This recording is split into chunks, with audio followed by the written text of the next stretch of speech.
बिस्मिल्लाहिर्रहमानिर्रहीम। आज हम biochemistry block 1 lecture number 14 discuss करेंगे और इसमें हम structural level of protein discuss करेंगे। ये बहुत इंपॉर्टेंट है। स्ट्रक्चरल लेवल ऑफ प्रोटीन का मतलब ये कि how arrangement of amino acid की अरेंजमेंट किस तरह हुई है। तो ये चार तरह की होती है। एक प्राइमरी स्ट्रक्चर होता है, एक सेकेंडरी, एक टर्शरी और एक क्वाटरनरी। पहले हम डिस्कस करेंगे प्राइमरी स्ट्रक्चर। प्राइमरी स्ट्रक्चर में सिंपली एक linear sequence of amino acid होते हैं। ये हो गया, ये एक लीनियर सीक्वेंस है, ठीक है। यानी इसमें एक अमीनो एसिड है, ये सारे अमीनो एसिड, एलेनिन हो गया, ये ग्लाइसिन हो गया, ये वेलिन हो गया, ये सिस्टीन हो गया, सिस्टाइन हो गया, एलेनिन हो गया, वापस ग्लाइसिन हो गया, फिनाइल एलेनिन हो गया, ट्रिप्टोफैन हो गया, टायरोसिन हो गया। ये एक amino sequence of amino acid है, linear sequence of amino acid है, जो कि ये अमीनो एसिड के दरमियान क्या बांड प्रेजेंट होते हैं, दो अमीनो एसिड के दरमियान जो बांड प्रेजेंट होते हैं उसको कहते हैं पेप्टाइड बांड, जो मैंने पहले भी कहा था, ये पेप्टाइड बांड।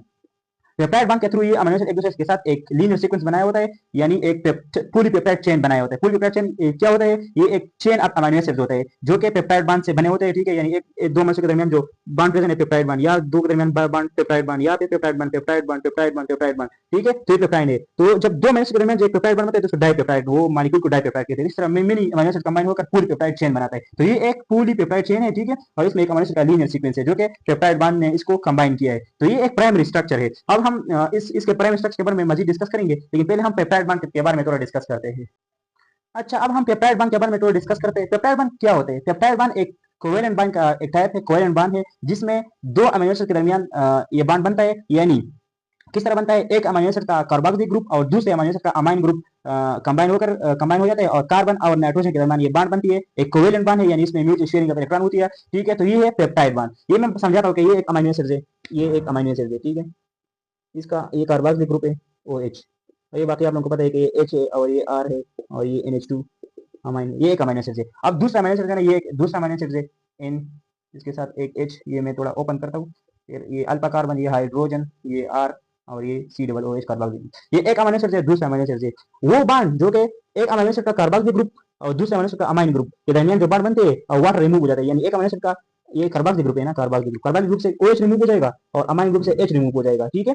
अमाइन ग्रुप से तो वाटर रिमूव हो जाएगा, वाटर रिमूव हो, और कार्बन और नाइट्रोजन के दरमियान बांड बन गया ना, या कार्बन नाइट्रोजन के दरमियान, इसको कहते हैं पेप्टाइड बांड, पेप्टाइड बांड। और ये एक डिहाइड्रेशन रिएक्शन है, डिहाइड्रेशन यानी इसमें वाटर रिमूव हो गई ना, तो ये डिहाइड्रेशन रिएक्शन है। यानी कंडेंसेशन रिएक्शन, कंडेंसेशन रिएक्शन क्या होता है? वो रिएक्शन जिसमें वाटर रिमूव हो जाती है, दो मॉलिक्यूल कंबाइन होते हैं और वाटर रिमूव हो जाती है, तो उस रिएक्शन को कहते हैं कंडेंसेशन रिएक्शन। तो ये कंडेंसेशन, तो पेप्टाइड बांड एक टाइप कंडेंसेशन रिएक्शन है। लेकिन मैं एग्जांपल देता हूँ, इसको हम बताते हैं कि किस तरह होते हैं। लाइक वेलिन एक अमीनो एसिड है, वेलिन आप लोगों को पता चल गया कि पेप्टाइड बांड इस तरह बनती है। वेलिन एक अमीनो एसिड है और एक एलेनिन अमीनो एसिड है, एलेनिन अमीनो एसिड।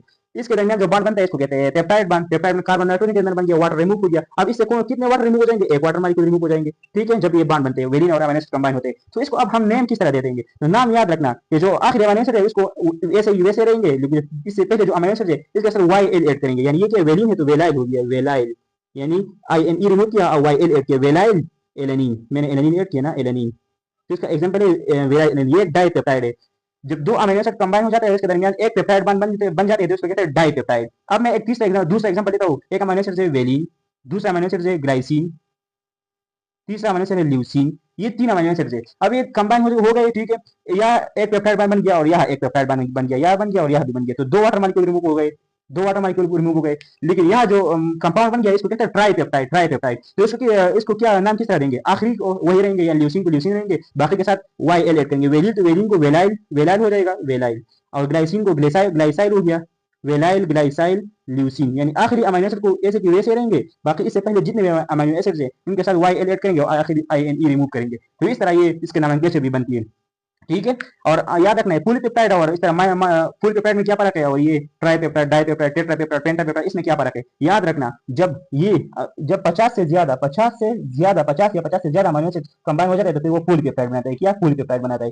पॉलीपेप्टाइड को सिंपली हम प्रोटीन बस कहते हैं कि प्रोटीन बन गया। इससे जो कम होते हैं फिर वो ओलिगोपेप्टाइड होते हैं, ठीक है। यानी डाई, ट्राई, टेट्रा, पेंटा वगैरह इसमें आते हैं। तो ये जनरल डिस्क्रिप्शन था पेप्टाइड का, पेप्टाइड बांड। अब हम पेप्टाइड बांड के बारे में थोड़ा इसके प्रॉपर्टीज को एक्सप्लेन करते हैं, ठीक है। तो पहले मैं बताता हूँ कि पेप्टाइड बांड जो है ना, इसमें पार्शियल डबल बांड कैरेक्टर होते हैं। असल में ये जो अमीनो एसिड है ना, इसमें रेजोनेंस होते हैं, ठीक है। लाइक ये अल्फा कार्बन हो गया, इसके साथ ये कौन सा है?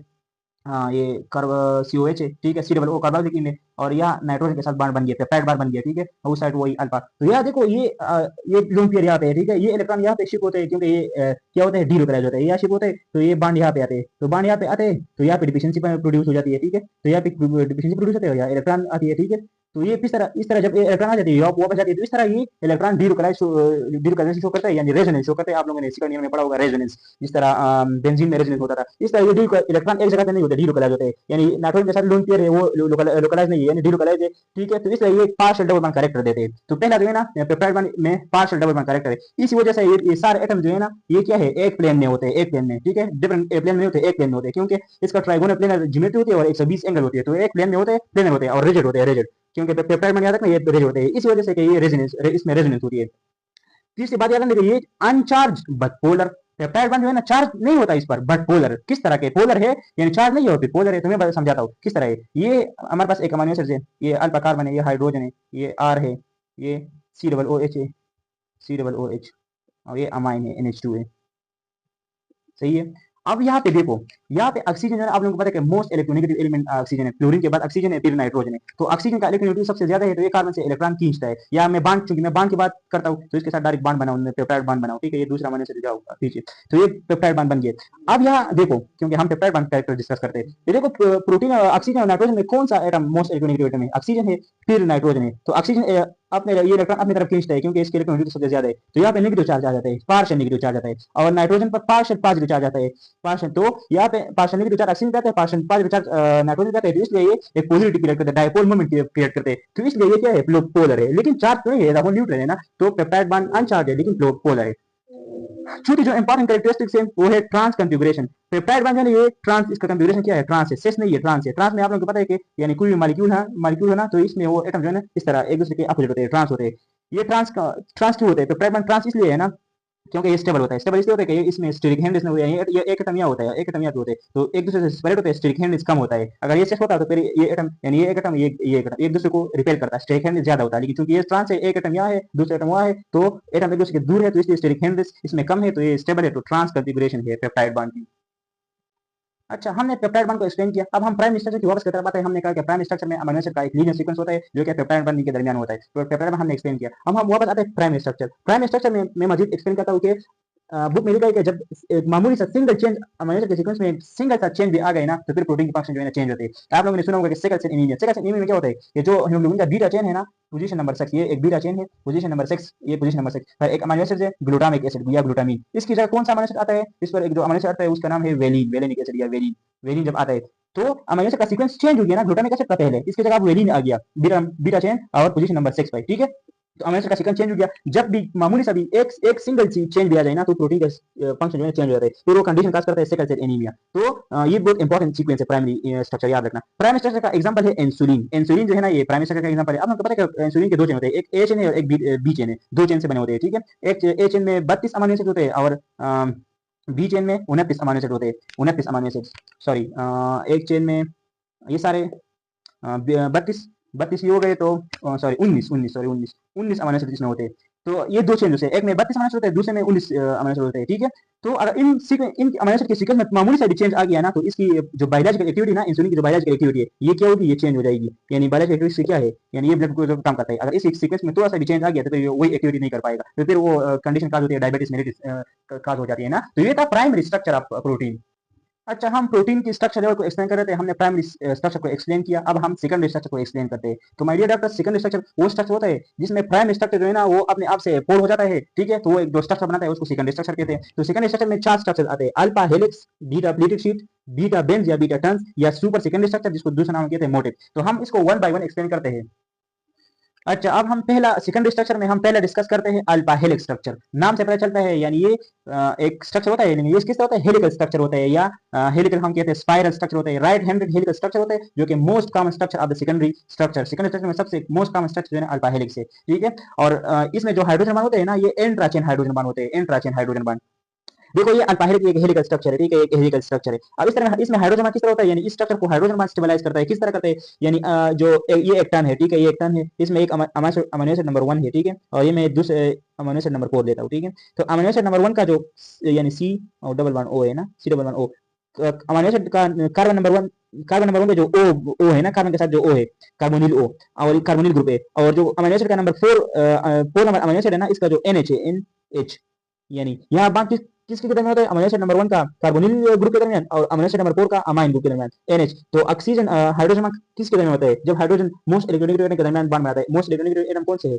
F है, फ्लोरीन है, ऑक्सीजन है और नाइट्रोजन है। तो या ऑक्सीजन है, तो या ऑक्सीजन और हाइड्रोजन के दरमियान बॉन्ड बन जाएगा, इसको कहते हैं हाइड्रोजन बॉन्ड। तो ये देखो, ये हाइड्रोजन बॉन्ड इंट्रा चेन है, चेन के दरमियान है, इंट्रा चेन हाइड्रोजन बॉन्ड। इस तरह यहाँ पे देखो, मैं यहाँ पे बनाता हूँ ये, क्योंकि बोर्ड हमारे पास कम है, स्पेस कम है, तो मैंने जैसे 2-3 टर्म्स लिए। अब मैं यहाँ ये पहला अमीनो एसिड है, ठीक है, क्योंकि एक टन पर 3.6, एक टन में कितने अमीनो एसिड आते हैं? एक पर टन में 3.6 अमीनो एसिड आते हैं, ठीक है, पर टन में 3.6 अमीनो एसिड आते हैं, ठीक है। तो अमीनो एसिड नंबर 1 है, इसका कार्बोनिल C11O, और अमीनो एसिड का नंबर 4 जो है ना, वो कौन सा? अमाइन NH, ये ठीक है। तो पहला अमीनो एसिड और पूरा अमीनो एसिड के दरमियान जो है ना बॉन्ड बनते हैं हाइड्रोजन बॉन्ड। तो ऑक्सीजन हाइड्रोजन के दरमियान बॉन्ड बन गया ना, तो ये है हाइड्रोजन बॉन्ड, ठीक है। तो अल्फा हेलिक्स में हाइड्रोजन बॉन्ड जो है ना, इसको स्टेबलाइज करता है। इस तरह ये हाइड्रोजन बॉन्ड, ये हेलिकल स्ट्रक्चर में होते हैं, ये हाइड्रोजन बॉन्ड बेसिकली इसको क्या करते हैं? स्टेबलाइज करते हैं। और पर टन में 3.6 अमीनो एसिड होते हैं। तो ये अल्फा हेलिक्स था, ठीक है, ये हेलिकल स्ट्रक्चर बनाया था। अब एक अमीनो एसिड है ना, प्रोटीन, जो मैंने पहले भी अमीनो एसिड के लेक्चर में भी मैंने एक्सप्लेन किया था कि ये वाहिद अमीनो एसिड है ना कि इसमें सेकेंडरी अमाइन ग्रुप होता है। सेकेंडरी अमाइन ग्रुप वो अमाइन ग्रुप जिसमें नाइट्रोजन 2 कार्बन के साथ अटैच है। एक कार्बन ये है और एक कार्बन ये है। तो ये सेकेंडरी अमाइन है, जिसको मैंने दूसरा नाम दिया था इमीन, इमीन दिया था, या सेकेंडरी अमाइन। बाकी जितने भी अमाइनो ग्रुप है ना, जितने भी अमाइनो ग्रुप है, बाकी जितने भी अमाइनो एसिड है, उन सारों में प्राइमरी अमाइनो ग्रुप है, लेकिन एक्सेप्ट फ्लोरीन है जो कि जिसमें सेकेंडरी अमाइनो ग्रुप या इमीन ग्रुप प्रेजेंट है। क्योंकि इसका ग्रुप यानी साइक्लिक रिजिड स्ट्रक्चर है, ठीक है, रिजिड स्ट्रक्चर, और इसमें NH नहीं होता है। बाकी में आप लोग देखते हैं इसमें फ्री NH होता है ना, फ्री हाइड्रोजन, ये हाइड्रोजन बॉन्ड बनाता। लेकिन फ्लोरीन में चूंकि फ्री NH नहीं है, इसलिए ये हाइड्रोजन बॉन्ड नहीं बनाता। तो ये जो अल्फा हेलिक्स स्ट्रक्चर है, इसको डिस्टर्ब करता है, डिस्ट्रॉय करता है, हाइड्रोजन बॉन्ड नहीं बनने देते। जो हाइड्रोजन बॉन्ड नहीं बनने देते, तो ये अल्फा हेलिक्स स्ट्रक्चर क्या करता है? ये डिस्ट्रॉय करता है। तो वो कौन सा अमीनो एसिड है जो कि डिस्ट्रक्शन ऑफ अल्फा हेलिक्स करवाता है, यानी डिस्ट्रक्शन मीन के समझो डिस्टेबलाइज करता है, यानी अल्फा हेलिक्स को डिस्टेबलाइज करता है। तो वो कौन सा अमीनो एसिड? प्रोटीन है। यानी इस चूंकि हाइड्रोजन बॉन्ड नहीं बनाने देता, और आपको पता है कि सेकेंडरी स्ट्रक्चर को कौन सा बॉन्ड स्टेबलाइज करता है, तो हाइड्रोजन बॉन्ड है। अब प्रोटीन हाइड्रोजन बॉन्ड नहीं बनने देता, क्योंकि इसका जो रिजिड स्ट्रक्चर है, साइक्लिक रिजिड स्ट्रक्चर है, इसके साथ प्री NH ग्रुप नहीं है, तो इसलिए ये हाइड्रोजन बॉन्ड नहीं बना देता। तो ये अल्फा हेलिक्स को डिस्टर्ब करता है, डिस्ट्रॉय करता है, डिस्टेबलाइज करता है। तो ये प्रोटीन है, ये 5 पेपर्स में आया था। और अल्फा हेलिक्स का एग्जांपल कौन सा अमीनो एसिड है? केराटिन, केराटिन जो है ना, इसमें अल्फा हेलिक्स स्ट्रक्चर होता है, ठीक है। तो ये इसका एग्जांपल था। तो ये पहला था अल्फा हेलिक्स। अच्छा, अब हम दूसरा टाइप डिस्कस करेंगे, दूसरा structure of the second structure discuss करेंगे, और ये है beta pleated sheet. Beta pleated sheet क्या होते हैं? ये it is the second structure in which polypeptide strands या chain arrange in a sheet zigzag mean pleated form, this is called beta pleated sheet. यानी इसमें जो पॉलीपेप्टाइड चेन होते हैं ना, ये किस फॉर्म में? zigzag फॉर्म में अरेंज होते हैं, यानी शीट फॉर्म में, यानी इस तरह शीट फॉर्म में अरेंज होते हैं पॉलीपेप्टाइड चेन। ये हो गया पॉलीपेप्टाइड चेन एक शीट के फॉर्म में zigzag फॉर्म में अरेंज है, ठीक है। तो इसमें जो हाइड्रोजन बॉन्ड है ना, वो कहाँ पे होते हैं? हाइड्रोजन बॉन्ड यहाँ पे, इसको भी हाइड्रोजन बॉन्ड स्टेबलाइज करता है। किस तरह करते हैं? देखो, ये एक स्ट्रैंड का जो है ना, ये हाइड्रोजन बॉन्ड किसके दरमियान होते हैं बेसिकली? एक स्ट्रैंड का जो कार्बोनिल ग्रुप है, कार्बोनिल, और दूसरे स्ट्रैंड का जो NH ग्रुप है, NH। तो इन दोनों के दरमियान जो बॉन्ड होते हैं ऑक्सीजन और हाइड्रोजन के दरमियान, तो ये था हाइड्रोजन बॉन्ड। इस तरह दूसरा ये हो गया कार्बोनिल C11O, और इस तरह दूसरे स्ट्रैंड में जो ना, ये क्या NH। तो ऑक्सीजन और हाइड्रोजन के दरमियान बॉन्ड बनता है, लेकिन ये इंटर चेन है, एक चेन दूसरे चेन के दरमियान बॉन्ड है। अल्फा हेलिक्स ये मैं बताऊंगा, बाद में बताऊंगा, अल्फा हेलिक्स में इंट्रा चेन हाइड्रोजन बनता है। तो ये था कार्बन कार्बोनिल हो गया, और ये NH। तो ऑक्सीजन और इस तरह ऑक्सीजन और हाइड्रोजन के दरमियान इंट्रा चेन हाइड्रोजन बॉन्ड होते हैं, ऑक्सीजन और हाइड्रोजन के दरमियान इंट्रा चेन हाइड्रोजन बॉन्ड होते हैं। तो इसलिए इसको ये स्टेबलाइज करता है। तो ये है बेसिकली क्या? बीटा प्लेटेड एक शीट फॉर्म में, zigzag फॉर्म में बन गया है ना। पूरी देखो, पॉलीपेप्टाइड चेन जो है ना, ये एक zigzag फॉर्म, ये एक शीट फॉर्म में अरेंज हो गया, इसको कहते हैं बीटा प्लेटेड शीट, जिसको हाइड्रोजन बॉन्ड स्टेबलाइज करता है। और हाइड्रोजन बॉन्ड बेसिकली एक स्ट्रैंड का कार्बोनिल ग्रुप और दूसरे स्ट्रैंड का NH ग्रुप जो है ना, ये इसके दरमियान ये हाइड्रोजन बॉन्ड बनते हैं, ठीक है। ये इंटर चेन हाइड्रोजन बॉन्ड है। अब इसके जो है ना 2 टाइप्स है, बीटा प्लेटेड शीट के 2 टाइप्स है।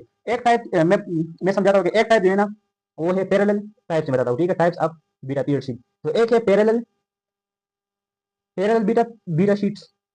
पैरेलल बीटा शीट क्या होता है? जब टर्मिनल एक ही डायरेक्शन होते हैं, यानी ये देखो, ये बीटा प्लेटेड शीट है, ठीक है, ये बीटा शीट है, बीटा प्लेटेड शीट पे जब यानी एक टर्मिनल अमाइन टर्मिनल तो एन टर्मिनल, और ये सी टर्मिनल होते हैं ना, कार्बोक्स देखो अमीनो एसिड याद रखना है, अमीनो एसिड का जब भी अमीनो एसिड कंबाइन होता है, प्रोटीन बनाते हैं ना, तो एक टर्मिनल हमेशा सी टर्मिनल होता है, यानी आखिर में कार्बोक्स ग्रुप, एक टर्मिनल हमेशा नाइट्रोजन टर्मिनल होता है, यानी NH वाला टर्मिनल ये फ्री रहता है, ठीक है। तो एक एन टर्मिनल और एक सी टर्मिनल, इस तरह यानी वो बीटा प्लेटेड शीट जिसमें दोनों टर्मिनल, दोनों स्ट्रैंड जो है एक दूसरे के पैरेलल हो, यानी दोनों जो स्ट्रैंड है ना एक दूसरे के पैरेलल, यानी N2C और या अगेन N2C, यानी N terminal to C terminal, ये आप क्या है? पैरेलल है। लेकिन जब फिर दूसरा टाइप जो है ना, वो कौन सा है? Anti parallel, anti parallel. जब ये स्ट्रैंड एक दूसरे के उल्टे हो जाए, यानी N N terminus to C terminus और C terminus to N terminus जब हो जाए, तो इसको कहते हैं एंटी पैरेलल। तो दो फॉर्म में बीटा प्लेटेड शीट के दो टाइप्स होता है। पैरेलल बीटा प्लेटेड शीट जो जिसमें दोनों स्ट्रैंड जो है ना एक दूसरे के ये terminus N terminus to C terminus या C terminus to N terminus एक दूसरे के पैरेलल होते हैं। और एंटी पैरेलल में आपको एक एन टू सी है तो दूसरा सी टू एन है, तो ये एंटी पैरेलल हो गए।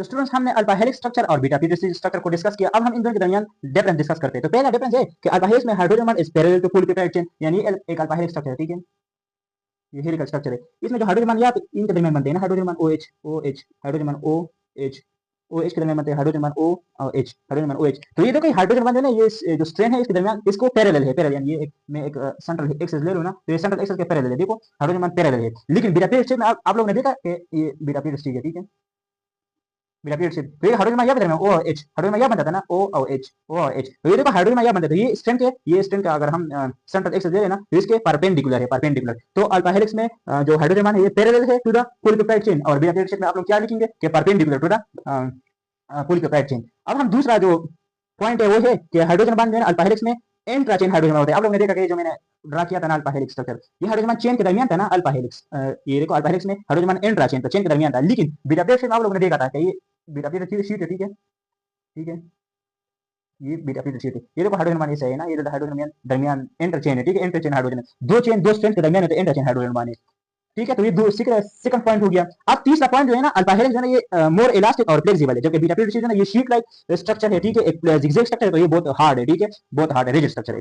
एक चौथा जो पॉइंट हम एक्सप्लेन करेंगे दोनों के दरमियान अल्फा हेलिक्स और बीटा पीरियड। अल्फा हेलिक्स है ना ये क्या है, स्पाइरल स्ट्रक्चर, इस तरह हेलिकल स्पाइरल स्ट्रक्चर है, इस तरह हेलिकल स्पाइरल। लेकिन बीटा पीरियड सिर्फ हम लोग देखेंगे कि ये जिगजैग या प्लीटेड शेप लाइक स्ट्रक्चर, इस तरह है, zigzag pleated shape like structure है, ठीक है। तो ये फोर्थ नंबर पॉइंट हो गया। अब पॉइंट नंबर 5 हम एक्सप्लेन करेंगे कि अल्फा हेलिक्स में साइड चेन प्रोजेक्ट्स आउटवर्ड, ये जो साइड चेन ये अल्फा हेलिक्स है, ठीक है, अल्फा हेलिक्स स्ट्रक्चर है, यानी ये तो हाइड्रोजन बॉन्ड बनता है, यानी इंट्रा चेन हाइड्रोजन बॉन्ड है, लेकिन ये ये आउटवर्ड स्ट्रक्चर है, इस यहाँ पे side chain mean R group alkyl group, ये आउटवर्ड प्रोजेक्ट होता है, आउटवर्ड, ठीक है, ये आउटवर्ड प्रोजेक्ट होता है, आउटवर्ड प्रोजेक्ट होते हैं, ये देखो आउटवर्ड प्रोजेक्ट होते हैं। तो अल्फा हेलिक्स में आर चेन जो है ना, साइड चेन जो है ना, ये आउटवर्ड प्रोजेक्ट होता है, जबकि बीटा पीरियड में कहां पे होता है, बीटा पीरियड में अबव एंड बिलो स्ट्रेन, यानी ये एक स्ट्रेन है, ठीक है, बीटा पीरियड स्ट्रेन, ये एक बीटा पीरियड स्ट्रेन है, ठीक है। ये हाइड्रोजन देखो ये हाइड्रोजन दरमियान में हाइड्रोजन इंटरचेन हाइड्रोजन बने, लेकिन इसमें जो आर ग्रुप है ना ये अबव और बिलो है, ठीक है, अबव और बिलो द स्ट्रेन, ये आर ग्रुप यानी अबव और बिलो द स्ट्रेन है, ठीक है। तो बीटा पीरियड में अबव और बिलो द स्ट्रेन है, और अल्फा हेलिक्स में क्या है, आउटवर्ड प्रोजेक्टेड है, ठीक है। तो ये था 5वां नंबर पॉइंट। और आखिर में जो अल्फा हेलिक्स का एग्जांपल है केराटिन और बीटा पीरियड का एग्जांपल है सिल्क पेब्रोइन, सिल्क पेब्रोइन। तो ये अल्फा हेलिक्स और बीटा पीरियड के दरमियान डिफरेंस हो गया, ठीक है। अच्छा अब हम सेकेंडरी स्ट्रक्चर का तीसरा स्ट्रक्चर डिस्कस करेंगे, और इसमें हम डिस्कस करेंगे बीटा बेंड, या दूसरा नाम है बीटा टर्न, या अनदर नाम है रिवर्स टेन, ये तीनों का एक ही मतलब है। अब ये क्या होता है, ये एक secondary structure which have short peptide chain, यानी इतना शॉर्ट पेप्टाइड चेन होता है जिसमें जस्ट 4 अमीनो एसिड्स होते हैं, and mainly involve in joining up to secondary structure. यानी बीटा बेंड या बीटा टर्न या रिवर्स टर्न ऐसे स्ट्रक्चर होते हैं जो कि सेकेंडरी यानी बीटा शीट स्ट्रक्चर को क्या मिलाते हैं, इसको क्या involve in joining up beta leadership को जॉइन करते हैं, यानी इसमें इन्वॉल्व होते हैं, तो इसको कहते हैं बीटा बेंड। यानी ये इतना शॉर्ट फुल पेप्टाइड, तो इसको हम नहीं कह सकते क्योंकि ये 4 अमीनो एसिड से बने होते हैं, तो टेट्रापेप्टाइड इसको कह सकते हैं, ठीक है, टेट्रापेप्टाइड। तो इतना शॉर्ट चेन अमीनो एसिड होते हैं जो कि दो बीटा पीरियड स्ट्रेंड्स को मिलाते हैं, ठीक है। तो इसको कहते हैं बीटा बेंड या बीटा टर्न या रिवर्स टर्न। बीटा बेंड इसको इसलिए कहते हैं क्योंकि ये एंटी पैरेलल शीट्स को basically anti parallel beta period sheets को मिलाते हैं, एंटी पैरेलल, जिसमें मैंने कहा कि इंटरमिनस टू सीटोमिनस होता है और सीटोमिनस टू इंटरमिनस रिवर्स होता है, एंटी पैरेलल उसको खास कर मिलाते हैं, इसको बीटा बेंड कहते हैं। तो ये बेसिकली ये क्या है, बीटा बेंड या बीटा टर्न या रिवर्स टर्न। इसमें बेसिकली ये 4 अमीनो एसिड से बने होते हैं, खासकर इसमें कौन से अमीनो एसिड होते हैं, प्रोलीन होते हैं, प्रोलीन और ग्लाइसिन, ये दो नाम ये जो है ना ये ज्यादातर इसमें होते हैं, प्रोलीन इन पॉलीपेप्टाइड चेन को किंक करते हैं, यानी इतना किंक करते हैं इनको पॉलीपेप्टाइड को, ठीक है। ग्लाइसिन तो आपको पता है कि ये सिंपल इसमें आर ग्रुप भी हाइड्रोजन होते हैं, ठीक है। तो ये 4 अमीनो एसिड से बने होते हैं, शॉर्ट पेप्टाइड चेन से बने होते हैं जो कि दो बीटा पीरियड शीट को कंबाइन करते हैं। तो ये था बीटा टर्न या बीटा बेंड या रिवर्स टर्न। अब हम सेकेंडरी स्ट्रक्चर का फोर्थ जो स्ट्रक्चर है, फोर्थ नंबर अब डिस्कस करेंगे, इसको कहते हैं मोटिव या super secondary structure. Super secondary structure क्या होता है या मोटिव, ये एक पार्शियल 3 डायमेंशनल स्ट्रक्चर यूनिट होता है जो कि formed by the combination of alpha helix and beta period sheets which have specific function. जब सिंपली मतलब ये है कि मोटिव क्या होता है, जब अल्फा हेलिक्स और बीटा पीरियड शीट एक दूसरे के साथ कंबाइन हो जाते हैं, जो 3 डायमेंशनल स्ट्रक्चर बनाते हैं, लेकिन पार्शियल पूरी 3 डायमेंशनल नहीं बनाते, लेकिन पार्शियल बनाते हैं, ठीक है, यानी कंप्लीट फोल्डिंग नहीं होती, जिस पार्शियल फोल्डिंग होती है उसको, इस स्ट्रक्चर को कहते हैं मोटिव या सुपर सेकेंडरी स्ट्रक्चर, जिसका एक स्पेसिफिक फंक्शन होता है, लाइक या मोटिव का स्पेसिफिक फंक्शन क्या है, डीएनए बाइंडिंग, ये इसका एक फंक्शन है, डीएनए को बाइंड करना, ठीक है। तो ये मोटिव होता है, याद रखना मोटिव मेथड स्ट्रक्चर में समझाऊंगा कि उधर डोमेन होता है और यहाँ सुपर सेकेंडरी स्ट्रक्चर या मोटिव होता है। इसमें फर्क ये है कि यहाँ 3 डायमेंशनल स्ट्रक्चर होता है लेकिन पार्शियल होता है, पार्शियल उधर भी 3 डायमेंशनल फोल्डिंग होती है लेकिन वो कंप्लीट होती है, यानी ये not full protein folding. Protein जो है ना ये फुल फोल्डिंग पूर्ण नहीं होती, नॉट फुल प्रोटीन फोल्डिंग, बल्कि स्मॉलर देन डोमेन, ये डोमेन से स्मॉलर होते हैं, क्योंकि इसकी जो फोल्डिंग होती है ना ये पार्शियल होती है, और जो डोमेन होता है ट्रस्ट स्ट्रक्चर में डोमेन एक स्पेसिफिक पार्ट होता है ना डोमेन, जो कि इंडिपेंडेंट काम करता है, ये डिपेंडेंट होता है, ठीक है। ये स्ट्रक्चर में भी उधर मैं एक्सप्लेन करूंगा डोमेन में, लेकिन अब आप लोगों के जेन में कोई क्वेश्चन ना जाए कि ये जो डोमेन हो गया, डोमेन में कंप्लीट फोल्डिंग होती है, three dimension complete three dimension structure होता है, जबकि मोटिव जो है ना या सुपर सिक्वेंस स्ट्रक्चर वो पार्शियल थ्री डायमेंशन स्ट्रक्चर होता है, और डोमेन जो है ना ये मोटिव से लार्जर होते हैं और मोटिव डोमेन से स्मॉलर होते हैं, ठीक है। और ये इसमें प्रोटीन फोल्डिंग फुल नहीं होती, ठीक है। इसके एग्जांपल मैं बताता हूं कि helix loop helix, beta alpha, beta motive और बीटा मीन। अब मैं इसको डायग्राम से एक्सप्लेन करता हूं। अच्छा, हमने सुपर सेकेंडरी स्ट्रक्चर या मोटिव को एक्सप्लेन किया, अब हम इसके एग्जांपल को थोड़ा एक्सप्लेन करते हैं। पहला एग्जांपल है कि हेलिक्स लूप हेलिक्स। अब पहले हम इसको एक्सप्लेन करते हैं। तो देखो एक अल्फा हेलिकल स्ट्रक्चर है और दूसरा अल्फा हेलिकल स्ट्रक्चर है, ठीक है। मोटिव जो है ना दो अल्फा हेलिकल स्ट्रक्चर भी कंबाइन करते हैं, ठीक है, या अल्फा हेलिक्स और बीटा को भी कंबाइन करता है, लेकिन दो सेकेंडरी स्ट्रक्चर को कंबाइन करते हैं मोटिव, ठीक है। तो अब हम पहले एग्जांपल लेते हैं अल्फा अल्फा हेलिक्स अल्फा, ठीक है, यानी हेलिक्स लूप हेलिक्स, यानी ये एक हेलिकल स्ट्रक्चर है, ये एक अल्फा हेलिकल स्ट्रक्चर है, इसको कौन कंबाइन करता है? मोटिव, ठीक है। तो ये मोटिव हो गया। तो ये एग्जांपल हो गया हेलिक्स लूप हेलिक्स, ठीक है। दूसरा एग्जांपल मैं बताऊं कि बीटा अल्फा बीटा मोटिव, यानी इसमें बीटा पी टू सी पे, ठीक है, लेकिन एक दूसरे के पैरेलल है, ठीक है, मैंने बता दिया कि पैरेलल है दूसरे, यानी इंटरमिनस सीटरमिनस, और ये भी इंटरमिनस सीटरमिनस, एक दूसरे के एलॉन्ग डायरेक्शन में है, ठीक है। तो अब इसको कौन कंबाइन करता है? तो इसको एक अल्फा हेलिकल स्ट्रक्चर कंबाइन करते हैं, ठीक है। तो ये था बीटा अल्फा बीटा, ठीक है। तो इसको मैं अब थोड़ा एरेज करता हूं और तीसरा एग्जांपल लेता हूं बीटा मीन। बीटा मीन का एग्जांपल ये है कि इसमें एंटी पैरेलल एग्जांपल हम लेते हैं, ये बीटा बीटा एंटी पैरेलल, ठीक है, एंटी पैरेलल। अब इसको अल्फा हेलिकल स्ट्रक्चर कंबाइन करते हैं, या तो ये था। अब इसके लिखिए मोटिव या सुपर सेकेंडरी स्ट्रक्चर, ये देखो मोटिव या सुपर सेकेंडरी स्ट्रक्चर, यानी वो सेकेंडरी स्ट्रक्चर जो कि थ्री डायमेंशन स्ट्रक्चर होते हैं लेकिन पार्शियल थ्री डायमेंशन, ये देखो थ्री डायमेंशन स्ट्रक्चर है लेकिन पार्शियल है, कंप्लीट फोल्डिंग नहीं हुई है, इसको कहते हैं मोटिव या सुपर सेकेंडरी स्ट्रक्चर, जो कि इसका स्पेसिफिक फंक्शन होता है, यानी इसका एग्जांपल मैंने देखा डीएनए फोल्डिंग, ठीक है, और ये इसमें फुल प्रोटीन फोल्डिंग नहीं होती, ठीक है, और ये डोमेन से स्मॉल होते हैं। तो ये था सुपर सेकेंडरी स्ट्रक्चर, तो ये था सुपर सेकेंडरी स्ट्रक्चर का चौथा एग्जांपल। अच्छा, अब हम प्रोटीन स्ट्रक्चर का तीसरा लेवल ऑफ ऑर्गेनाइजेशन एक्सप्लेन करेंगे, और इसमें हम टर्शियरी स्ट्रक्चर एक्सप्लेन करेंगे। यानी स्ट्रक्चर क्या होता है? जब सेकंडरी, सिंपल डेफिनेशन ये है कि जब सेकंडरी स्ट्रक्चर अपने आप से फोल्ड हो जाए, थ्री डायमेंशनल फोल्ड हो जाए, इसको कहते हैं टर्शियरी स्ट्रक्चर, या the functional three dimensional structure of a protein is called tertiary structure. यानी जब यही सेकंडरी स्ट्रक्चर थ्री डायमेंशन में अरेंज हो जाए, ठीक है, और कंप्लीटली फोल्डिंग करे, तो इसको टर्शियरी स्ट्रक्चर कहते हैं, और ये फंक्शनल है, यानी कोई स्पेसिफिक फंक्शन में होते हैं। लाइक इसके एग्जांपल है एंजाइम्स हो गए, मायोग्लोबिन हो गए, एंजाइम्स में भी टर्शियरी स्ट्रक्चर होते हैं, मायोग्लोबिन में भी टर्शियरी स्ट्रक्चर होते हैं। अब टर्शियरी स्ट्रक्चर का एक पार्ट है डोमेन। डोमेन होते क्या है? जिस तरह मैंने सेकंडरी स्ट्रक्चर में सुपर सेकंडरी स्ट्रक्चर या मोटिव एक्सप्लेन किया, इसी तरह टर्शियरी स्ट्रक्चर में डोमेन होते हैं। डोमेन क्या होते हैं? एक stable part of a protein होता है that can fold independently. Important point यह है कि ये फोल्ड इंडिपेंडेंटली इन परफॉर्म पार्टिकुलर फंक्शन। ये भी वही थ्री डायमेंशनल स्ट्रक्चर होता है जिस तरह मोटिव होता था, और टर्शियरी स्ट्रक्चर भी थ्री डायमेंशनल स्ट्रक्चर होता है, लेकिन ये कंप्लीट फोल्डिंग स्ट्रक्चर है, यानी इसमें जो प्रोटीन की स्ट्रक्चर फोल्डिंग होती है ना, ये कंप्लीट फोल्डिंग होती है, जबकि मोटिव जो था वो पार्शियल फोल्डिंग होती थी उसमें, और ये बेसिकली इंडिपेंडेंटली पर स्ट्रक्चर फोल्डिंग करता है इंडिपेंडेंटली। वो जो मोटिव था ना या सेकंडरी स्ट्रक्चर था, ये वो अल्फा हेलिक्स पे डिपेंड करता था, जबकि ये जो डोमेन है ना, डोमेन ये इंडिपेंडेंटली फोल्ड करते हैं, खुद इंडिपेंडेंटली फोल्डिंग करते हैं, ठीक है, और स्पेसिफिक फंक्शन परफॉर्म करते हैं, इसको कहते हैं टर्शियरी स्ट्रक्चर, ठीक है। याद रखना कि एक डोमेन जो है ना ये 50 से लेकर 200 अमीनो एसिड से बने होते हैं, 50 और 200 के दरमियान जो रेंज है ना, इससे कुछ डोमेन जो है ना 70 अमीनो एसिड से बने होते हैं, कुछ 50 से, कुछ 120 से, कुछ 170 से, कुछ 150 से, कुछ 199 से, कुछ 200 से, यानी 50 और 200 के दरमियान अमीनो एसिड से बने होते हैं। जब 200 से ज्यादा अमीनो एसिड हो जाए ना, तो उसमें एक या एक से ज्यादा डोमेन हो सकते हैं, ठीक है।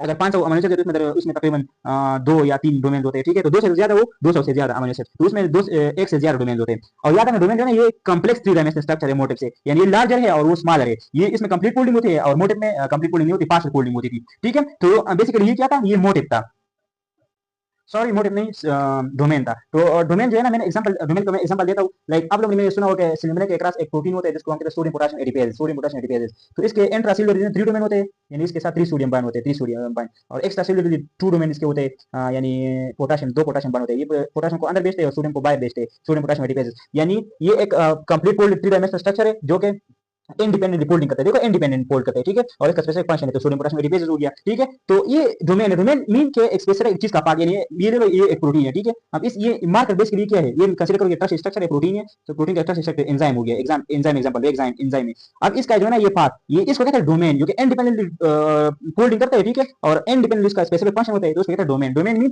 अ पार्ट ऑफ समथिंग, ठीक है, डोमेन। अब हम टर्शियरी स्ट्रक्चर के कुछ बांड्स है ना जो कि इसको स्टेबलाइज करते हैं, तो वो डिस्कस करेंगे। 4 बांड्स है जो कि टर्शियरी स्ट्रक्चर को स्टेबलाइज करते हैं, ठीक है। पहला मैं बताता हूं कि disulfide bond, S mean disulfide bond. Basically disulfide bond जो है ये सिस्टीन रेसिड्यू के दरमियान होते हैं, cysteine sulfur containing amino acid होते हैं ना, तो वो जो स्ट्रक्चर बनाते हैं ना, तो सल्फर और सल्फर के दरमियान बॉन्ड बनती है डाइसल्फाइड बॉन्ड, ठीक है। दूसरा है ना हाइड्रोफोबिक इंटरेक्शन जो है ना, जो नॉन पोलर आर ग्रुप होते हैं, non polar R group and R group पर कोई चार्ज नहीं होता, नॉन पोलर होते हैं। उसके दरमियान हाइड्रोफोबिक इंटरेक्शन होते हैं, ठीक है। एक प्रोटीन है उसमें कुछ नॉन पोलर आर ग्रुप से, कुछ सिस्टीन से बने होते हैं, ठीक है। तो सिस्टीन के दरमियान बन गया कौन सा, डाइसल्फाइड। इस तरह जो नॉन पोलर आर ग्रुप है उसके दरमियान क्या बन गया, हाइड्रोफोबिक इंटरेक्शन। इस तरह यही प्रोटीन है, ठीक है। अब उसमें पोलर मॉलिक्यूल के दरमियान या पोलर आर ग्रुप के दरमियान हाइड्रोजन बॉन्ड बन जाता है, पोलर आर ग्रुप के दरमियान, ठीक है। पोलर आर ग्रुप के दरमियान हाइड्रोजन बॉन्ड बनता है। और आयनिक बॉन्ड पॉजिटिव और आप लोगों को पता है पॉजिटिव एंड नेगेटिव चार्जेस के दरमियान बनती है, नेगेटिव चार्जेस, ठीक है। अब मैं ये एग्जांपल ले रही हूँ, ये एग्जांपल ले रही हूँ, ये एक प्रोटीन है, कंसीडर करो कि एंजाइम है, सपोज करो एक एंजाइम है, प्रोटीन है, ठीक है। अब देखो इसमें कुछ ये तो प्रोटीन अमीनो एसिड से बने होते हैं, कुछ इसमें तो डिफरेंट प्रोटीन बने होते हैं, ठीक है। कुछ प्रोटीन जो है मिसल का सिस्टीन से सिस्टीन है, एक दूसरे के साथ बाइंड हो गए हैं डाइसल्फाइड बॉन्ड के दरमियान, ठीक है। तो इसके सिस्टीन सब कंटेनिंग अमीनो एसिड से, ठीक है। कुछ अमीनो एसिड पोलर जिसके आर ग्रुप पोलर है उसके दरमियान हाइड्रोजन बॉन्ड बन जाएगी। कुछ अमीनो एसिड जो है उसका आर ग्रुप नॉन पोलर है उसके दरमियान हाइड्रोफोबिक इंटरेक्शन बन जाएगी। और कुछ अमीनो एसिड में पास जो नेगेटिव चार्ज होते हैं तो उसमें कौन सा बॉन्ड बन जाएगी, आयनिक बॉन्ड। तो इस तरह ये चार बॉन्ड जो है ना ये ट्रस्ट स्ट्रक्चर को क्या करते हैं, स्टेबलाइज करते हैं। सो स्टूडेंट्स अब हम structure level organisation of protein को का आखिरी फोर्थ नंबर डिस्कस करेंगे, इसमें हम क्वार्टरनरी स्ट्रक्चर डिस्कस करेंगे। यानी क्वार्टरनरी स्ट्रक्चर क्या होता है, ये प्रोटीन का ऐसा स्ट्रक्चर है जिसमें वन से ज्यादा पॉलीपेप्टाइड चेन जब कंबाइन हो जाते हैं और एक फंक्शनल प्रोटीन बनाते हैं, इसको कहते हैं क्वार्टरनरी। क्वार्टरनरी में एक से ज्यादा पॉलीपेप्टाइड चेन बनते हैं, यानी ये सेम भी हो सकते हैं और डिफरेंट भी हो सकते हैं। लाइक ये एक पॉलीपेप्टाइड चेन हो गया, ये पोड़ गया, ठीक है। एक ये हो गया, इस तरह एक ये हो गया, ये सेम भी हो सकते हैं और डिफरेंट भी हो सकते हैं, ठीक है। एक ये हो गया, ठीक है, और एक ये हो गया। तो ये एक पॉलीपेप्टाइड चेन, एक से ज्यादा पेप्टाइड चेन है ना, एक कंबाइन हो गए और एक फंक्शनल प्रोटीन बन गया, फंक्शनल प्रोटीन बनाए, तो इसको कहते हैं क्वार्टरनरी स्ट्रक्चर। और जो हर सब यूनिट है ना, ये एक सब यूनिट है, एक ये एक सब यूनिट है, एक ये एक सब यूनिट है, एक ये सब यूनिट, हर सब यूनिट का अपना अपना ट्रस्ट स्ट्रक्चर होता है, ठीक है। और इसको कौन स्टेबलाइज करते हैं, वही मैंने जो बताया डाइसल्फाइड बॉन्ड, डाइसल्फाइड बॉन्ड। दूसरा क्या था, हाइड्रोजन बॉन्ड था।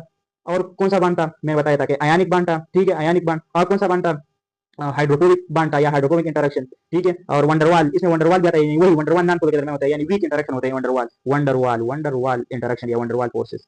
तो ये जो है ना असेंट्रल स्ट्रक्चर में चार होते हैं, क्वार्टरनरी स्ट्रक्चर में पांच होते हैं, एक वंडरवाल प्रोसेस भी आता है, ये वीक इंटरेक्शन होते हैं, हमने फर्स्ट ईयर केमिस्ट्री में पढ़ा था, ठीक है। तो ये हो गए ये बॉन्ड जो है ना, disulphide bond, hydrogen bond, ionic bond, hydrophobic interaction, van der Waals process, ये प्रोसेस जो है क्वार्टरनरी स्ट्रक्चर को क्या करते हैं, स्टेबलाइज करते हैं। और जो हर एक सब यूनिट है ना या हर एक पॉलीपेप्टाइड चेन है, इसका अपना ट्रस्ट स्ट्रक्चर होता है, देखो अपना ट्रस्ट स्ट्रक्चर होता है, ठीक है। और ये स्टेबल प्रोटीन बनाते हैं, ठीक है, स्टेबल। इसका एग्जांपल है हीमोग्लोबिन हो गया, ये मैंने जो ड्रा किया है बेसिकली हीमोग्लोबिन था, ठीक है। हीमोग्लोबिन इसका एग्जांपल है। हीमोग्लोबिन में चार चेन होते हैं, चार पॉलीपेप्टाइड चेन, एक दो अल्फा होते हैं, दो अल्फा होते हैं और दो बीटा होते हैं, दो अल्फा और दो बीटा होते हैं, ठीक है। तो फोर पॉलीपेप्टाइड चेन से बने होते हैं। इस तरह दूसरा एग्जांपल है इम्यूनोग्लोबुलिन, आप लोगों ने सुना होगा, एंटीबॉडीज दो हेवी चेन से बनते हैं और दो लाइट चेन से बनते हैं, तो वो भी उसका भी क्वार्टरनरी स्ट्रक्चर होता है। इनका सब स्टेबल प्रोटीन है ना, एक से ज्यादा पॉलीपेप्टाइड चेन से बने होते हैं, तो उसको कहते हैं क्वार्टरनरी स्ट्रक्चर। और ये बांध जो है उसको क्या कहते हैं, स्टेबलाइज करते हैं। तो ये हो गया quaternary structure. So level of structure, level of organisation of protein में हमने primary, secondary, tertiary, quaternary explain किया। अब हम पूर्णिक प्रोटीन की पूर्णिक किस तरह होती है, इसमें कौन जो है ना रोल प्ले करता है। तो इसमें चिपरांस जो है ना, चिपरांस प्रोटीन इसमें प्रोटीन की पूर्णिक में रोल प्ले करता है। चिपरांस होते क्या है, चिपरांस जो है ना a group of specialize protein होते हैं that helps other protein to fold correctly inside the cell. यानी सेल के अंदर जो है ना, ये एक सेल है, ठीक है, ठीक है। ये चिपरान ऐसे प्रोटीन होते हैं, ग्रुप्स ऑफ प्रोटीन होते हैं, अकेले प्रोटीन नहीं होता, ये ग्रुप्स ऑफ प्रोटीन होते हैं जो कि सेल के अंदर जो है ना प्रोटीन की करेक्ट फोल्डिंग करते हैं, सही फोल्डिंग, यानी प्रोटीन को मिस फोल्डिंग से बचाता है, ठीक है। तो इसको कहते हैं चिपरांस। ये इसका प्रोटीन फोल्डिंग में क्या रोल है, ठीक है, आप लोगों से पूछा जा सकता है एमसीक्यू में या वाइवा में पूछ सकते हैं कि चिपरान का प्रोटीन फोल्डिंग में क्या रोल है। तो पहला ये है कि ये prevent protein from misfolding, protein को मिस फोल्डिंग से प्रिवेंट करता है। किस तरह, इट मीन के it bind to unfolded polypeptide and stop incorrect interaction between amino acids, okay. अब दूसरा मैं बताता हूं कि इसका दूसरा किस तरह कहते हैं, assess correct folding of protein. Assess correct folding of protein means that these proteins allow protein to fold into its native mean functional structure, यानी प्रोटीन को अपने फंक्शनल स्ट्रक्चर में यानी नॉर्मल स्ट्रक्चर में इसको फोल्ड करने में मदद करते हैं, ठीक है। तीसरा क्या करते हैं कि refolding of damage protein. Refolding of damage protein ये कि जो प्रोटीन डैमेज हो जाता है ना, जो डैमेज उसमें वो वापस इसकी रीफोल्डिंग करते हैं, वापस सही करेक्ट फोल्डिंग इसकी असेस करते हैं, ठीक है, रीफोल्डिंग करते हैं। और आखिर में क्या करते हैं, prevent aggregation mean to stop unfolded protein from sticking together. यानी कुछ प्रोटीन अनफोल्डेड प्रोटीन होते हैं, उसको एक दूसरे से स्टिक नहीं करने देते, यानी एक दूसरे से जुदा करते हैं, एग्रीगेशन से सेपरेट करते हैं। जो प्रोटीन ऐसे प्रोटीन होते हैं, जो कुछ प्रोटीन ऐसे होते हैं जिसकी फोल्डिंग नहीं होती, तो उसको सेपरेट करते हैं, ठीक है, एग्रीगेट नहीं करने देते, एक दूसरे से अलग करते हैं, तो प्रिवेंट एग्रीगेशन। तो याद रखना का चिपरान का रोल क्या है, प्रोटीन फोल्डिंग करवाता है, यानी प्रोटीन मिस फोल्डिंग से बचाता है। तो चिपरान ये था। तो ये था हमारा स्ट्रक्चरल लेवल ऑफ ऑर्गेनाइजेशन का टॉपिक। तो ओके, अल्लाह हाफिज।